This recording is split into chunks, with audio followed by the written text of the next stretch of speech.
Hello guys, അപ്പം ഞങ്ങൾ ഇന്ന് നാലമ്പലം ചുറ്റാൻ പോവാണ്. സമയം എത്രയായി? 3:30 ആയി. അപ്പോൾ ഞങ്ങൾ എന്താ ഇവിടുന്ന് ബസ്സിനാണ് പോണത്. സ്കൂളിൽ അവിടെ നിന്നാണ് ബസ്. ഇപ്പോൾ വീട്ടിൽ നിന്ന് ഇപ്പോൾ ഇറങ്ങണുള്ളൂ. ഇനി ഞങ്ങൾ അവിടെ പോയിട്ട് ബാക്കി വിശേഷങ്ങളായിട്ട് വരും. ബൈ.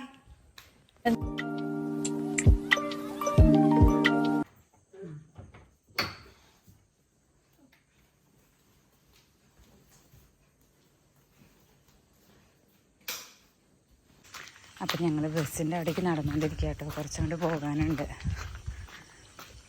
ബസ് അവിടെ പാർക്ക് ചെയ്തിരിക്കുന്നത്. ഞങ്ങളെ ബസ്സാണ് കേട്ടോ അത്.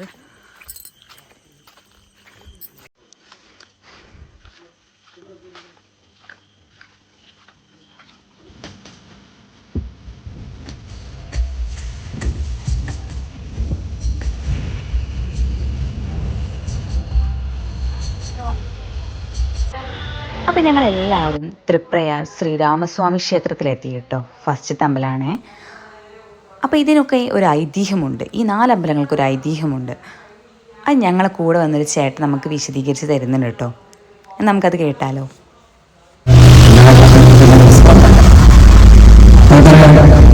കർക്കിടകമാസം രാമായണ മാസം എന്ന രീതിയിൽ നമ്മൾ ഹിന്ദുക്കൾ ആചരിച്ചിട്ടുണ്ട്. അതിൽ ഏറ്റവും പ്രത്യേകതയുള്ള ഒരു യാത്ര അതാണ് ഇന്ന് നമ്മളിവിടെ നടത്തുന്നത്, നാലമ്പല യാത്ര. പക്ഷെ പല സമയത്തും എന്താണ് നാലമ്പല യാത്ര അല്ലെങ്കിൽ എന്തിനാണ് നാലമ്പല യാത്ര എന്നുള്ളത് നമുക്കറിയില്ല. ഈ നാലമ്പലം എങ്ങനെ ഉണ്ടായി എന്ന ചെറിയൊരു 2 വാക്കുകളാണ് ഞാൻ പറയാം. ബാക്കിയൊക്കെ നമ്മുടെ ഒന്നിച്ചൊക്കെ പ്രകാശം നടത്താൻ വേണ്ടിയിട്ട് ബാക്കിൽ വേണ്ടിയൊരു വിഷയമുണ്ട്. ഈ നാലമ്പലം ദ്വാരക കടലെടുത്ത് പോയി. നമുക്കറിയാം ദ്വാരകയുടെ മാസം ഭഗവാന്റെ ആ ഒരു രാഷ്ട്രീയഘട്ടനങ്ങൾ ഭാഗവതത്തെ വായിച്ചിട്ട് അറിയുന്നുണ്ടാവും. ഈ കടലെടുത്ത് പോയ സമയത്ത് അത് കടന്നു ഒഴുകി കേരളത്തിന്റെ പടിഞ്ഞാറ് തീരത്ത് ആണ് അടിഞ്ഞത്. ഈ പടിഞ്ഞാറ് തീരത്ത് അടിഞ്ഞു. അപ്പൊ മത്സ്യബന്ധനത്തിലുള്ള കുറെ മുട്ടോർക്ക് ഈ വിഗ്രഹങ്ങൾ കിട്ടി. ഈ വിഗ്രഹങ്ങൾ കിട്ടി. അവരത് നേരെ അന്നത്തെ അവിടുത്തെ കരപ്രമാണിയെ എത്തിക്കുകയും അദ്ദേഹം അത് ഏറ്റുവാങ്ങി സൂക്ഷിക്കുകയും ചെയ്തു. സൂക്ഷിക്കുന്ന സമയത്ത് ഒരു ദിവസം ഭഗവാൻ ഇദ്ദേഹത്തിന് സ്വപ്നത്തിൽ ദർശനം നൽകി. കാരണം ഈ അമ്പലങ്ങൾ, ഈ വിഗ്രഹങ്ങൾ അത് 4 സ്ഥലത്തായിട്ട് സ്ഥാപിക്കണം. അത് മാത്രമല്ല അത് ഒരേ ദിവസം തന്നെ അതിന്റെ പ്രതിഷ്ഠാകർമ്മം നടക്കണം എന്ന് പറയുന്നതിന്റെ അടിസ്ഥാനത്തിലാണ് ഈ കരപ്രമാണികൾ ഈ അമ്പലം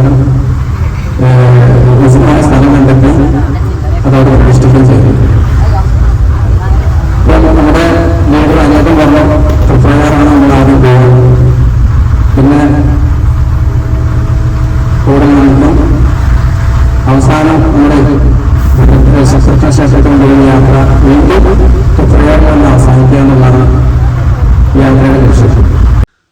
അപ്പോൾ ഈ നാലമ്പല ദർശനത്തിൻ്റെ ഈ ഐതിഹ്യം എന്താണെന്ന് നിങ്ങൾക്കറിയോ ഗുയ്സ്? അറിയുന്നവർ കമൻറ്റ് ചെയ്യട്ടോ. അറിയാത്തവർക്ക് വേണ്ടിയിട്ടാണ് ഈ ചേട്ടൻ്റെ ഈ ഒരു വോയിസ് ഞാൻ ഈ വ്ളോഗിൽ ആഡ് ചെയ്ത് കേട്ടോ. അപ്പോൾ നിങ്ങൾ കാണുന്നുണ്ടോ ഈ ഒരു ടെമ്പിളിൻ്റെ ഉള്ളിലൊരു ഈ ഹനുമാൻ്റെ ഒരു വിഗ്രഹമുണ്ട്. വലിയൊരു വിഗ്രഹം, അടിപൊളിയായിട്ട് കാണാൻ. ഞങ്ങൾ നേരെ പോയത് ഒരു കടയിലേക്കാട്ടോ.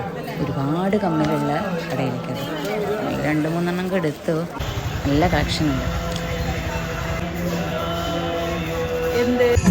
ഞങ്ങൾ നേരെ ബസ്സിൽ കയറി. ഞങ്ങൾ നുറുക്കൊക്കെ കഴിക്കാട്ടോ. അച്ഛനായിട്ട് ഞങ്ങൾക്ക് നുറുക്കൊക്കെ തരുന്നത്. പിന്നെ അടുത്തത് പോകുന്നത് കൂടൽമാണിക്യ ക്ഷേത്രത്തിലേക്കാണ് കേട്ടോ. നെക്സ്റ്റ് അവിടെയാണ് 2ാമത്തെ അമ്പലം എന്ന് പറഞ്ഞാൽ കൂടൽമാണിക്യാണ് കേട്ടോ. അപ്പോൾ ഞങ്ങളെല്ലാവരും അങ്ങോട്ട് നടക്കുന്ന വഴിയാണ് കേട്ടോ.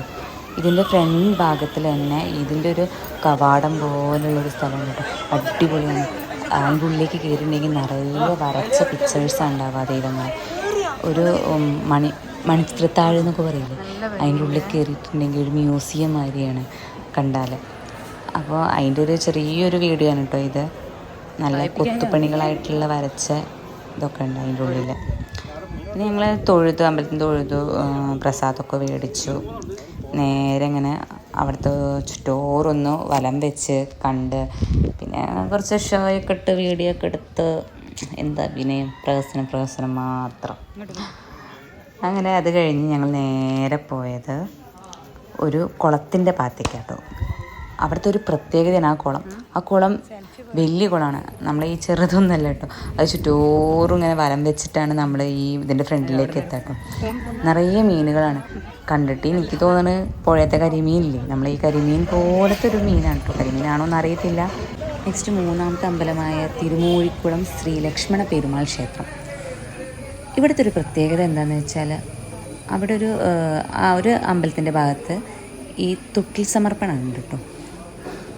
ഈ കുട്ടികൾ ഉണ്ടാവാൻ വേണ്ടിയിട്ടുള്ള തൊട്ടിലൊക്കെ കിട്ടുന്നുണ്ട് അവിടെ. പിന്നെ അത് കഴിഞ്ഞ് ഞങ്ങൾ നേരെ അടുത്ത അമ്പലത്തിലേക്ക് പോവാണ് കേട്ടോ.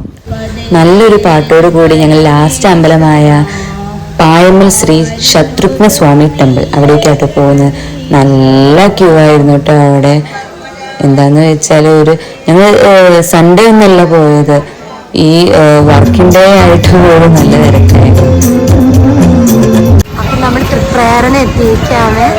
ലാസ്റ്റ് നമ്മൾ എല്ലായിടത്തും ചുറ്റി വന്നു, 4 അനിയന്മാരും കണ്ടു ഫസ്റ്റ്. പിന്നെ പോയി വന്നിട്ട് നമ്മൾ ഈ തൃപ്രയാറ് ഏട്ടൻ്റെ അടുത്തെല്ലാം ഒന്ന് വന്ന് കാണാൻ നമ്മൾ പോവാട്ട്. ഇനി കഴിഞ്ഞ് ഗുരുവായൂർ പോകണം, പിന്നെ നേരെ വീട്ടിൽ. എല്ലാവരും തിരക്കിൽ ഓടിയായിട്ട് ഇത് കഴിഞ്ഞിട്ട് വേണം ഗുരുവായൂർ പോകാൻ. അതിൻ്റെ ധൃതിയാണ്. ഇവിടെ ഷോപ്പൊക്കെ അടച്ചു തുടങ്ങിയാണ് കേട്ടോ. രാവിലെ ഇവിടെയൊക്കെ പരിധി പോയതാണ്. 4 അമ്പലം ചുറ്റി തിരികെ വരുന്ന തൃപ്രയാറ് തിരിച്ച് വന്നിട്ട് പോവാണ് കേട്ടോ.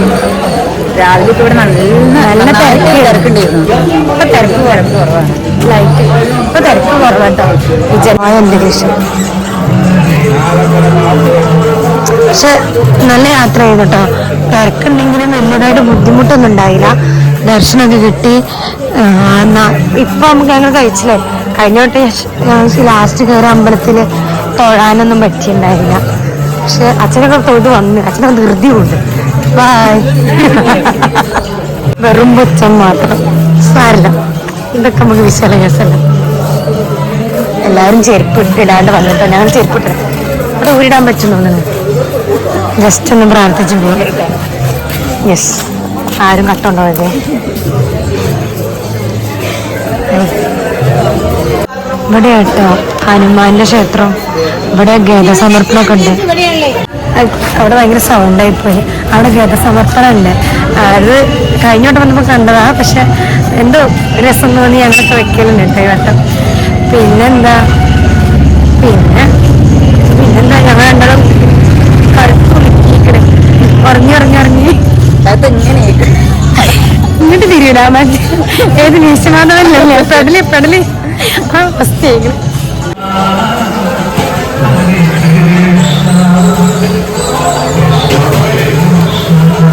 ഭയങ്കര തിരക്കായിരുന്നു കേട്ടോ. പിടികിട്ട പുള്ളികൾ കേട്ടോ, നോട്ട് ചെയ്ത് വെച്ചോളൂ.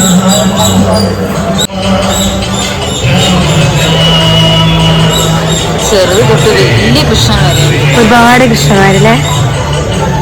കൃഷ്ണന്മാരെ മീറ്റിംഗ് ആണ് ഇതിനോ. ഈ വെള്ളകൃഷ്ണനും നീലകൃഷ്ണനും പലതിനും പല അർത്ഥമാണ്.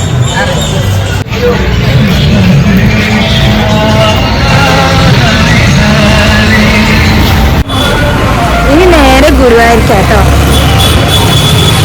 ഈ വഴി പോകുമ്പോ ഗുരുവായൂർ കയറണം, അങ്ങനൊന്നും കയറാന്ന് പറഞ്ഞ അച്ഛൻ.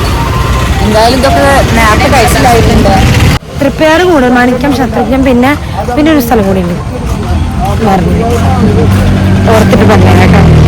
ഇതാണ് ഇപ്പൊ ഞങ്ങളെ ബസ്. ഞങ്ങൾ വന്ന ബസ്സാണ് ബറൂസ് ഹോളി. ഇതാണ് കോർഡിനേറ്റർ, അതാണ് ഞങ്ങളെ മാമൻ. സ്വന്തം വണ്ടി ഇറക്കും.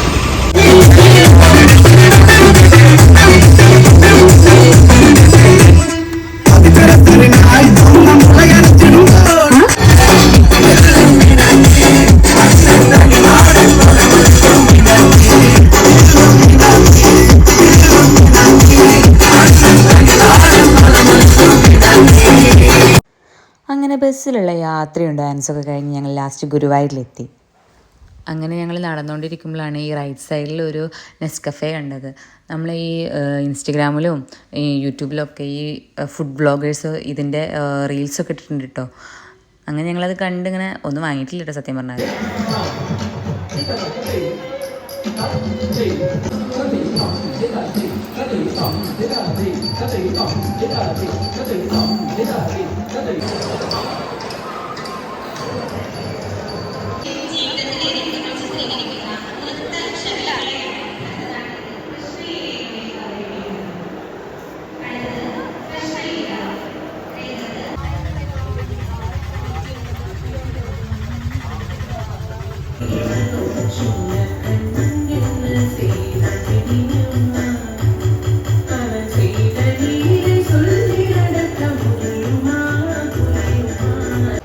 പോലീസുകാർ കണ്ട നിന്റെ മൊബൈലും പോകും എൻ്റെ 500 പോകും. അപ്പോൾ ഗുരുവായൂരും കൂടി കഴിഞ്ഞു കേട്ടോ. അപ്പോൾ ഇനി നേരെ വീട്ടിലേക്കാണ് പോണത്. ഇനി പോയിട്ടൊരു ഉറക്കം. ബൈ.